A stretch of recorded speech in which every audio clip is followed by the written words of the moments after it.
Hey guys, Empire here, and welcome back to another video. In today's video, I'm going to be teaching you guys how to make a crafting system that can be opened anywhere. That's right, a crafting menu that can be used anywhere. No walking up to a conditional button, no nothing. So let's get right into it. This method actually only takes 4 devices, and that is the prop version of the mutator zone, the conditional button, the item granter, and the pop-up dialog.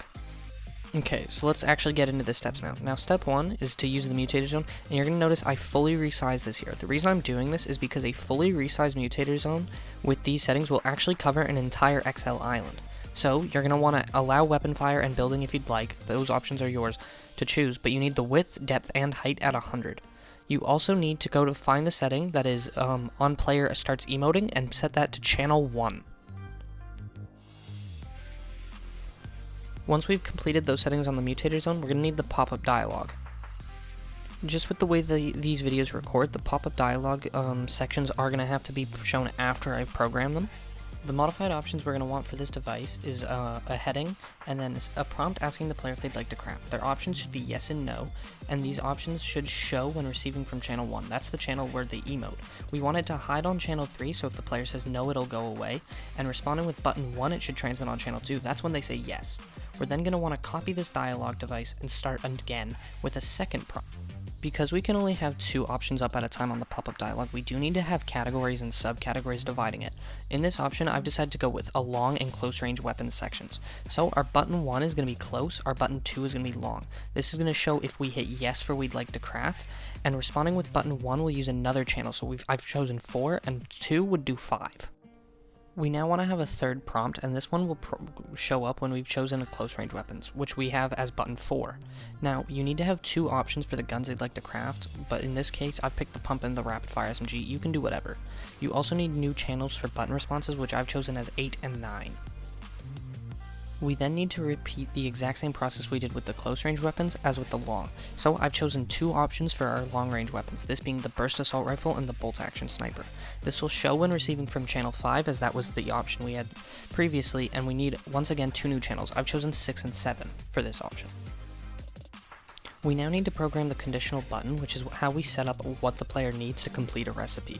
I'm going to be doing this with 2 key item slots and having a weapon and then a certain amount of mechanical parts, just like Fortnite did in Primal Season.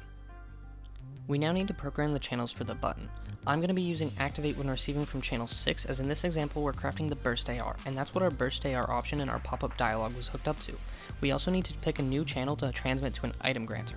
Once we've done that, we're going to have to copy the button and change the transmission channel by +1 each time. So we're going to be upping the number from like 10 to 11 to 12 to 13. We're doing this so that the item granters don't intertwine and grant 2 different rarities of the burst AR. So now I'm dropping in what's going to be the recipe. So I've chosen the MK7 and the mechanical part. So it's going to take an MK7 and 4 mechanical parts to craft a burst assault rifle. Now you want to program your item granters.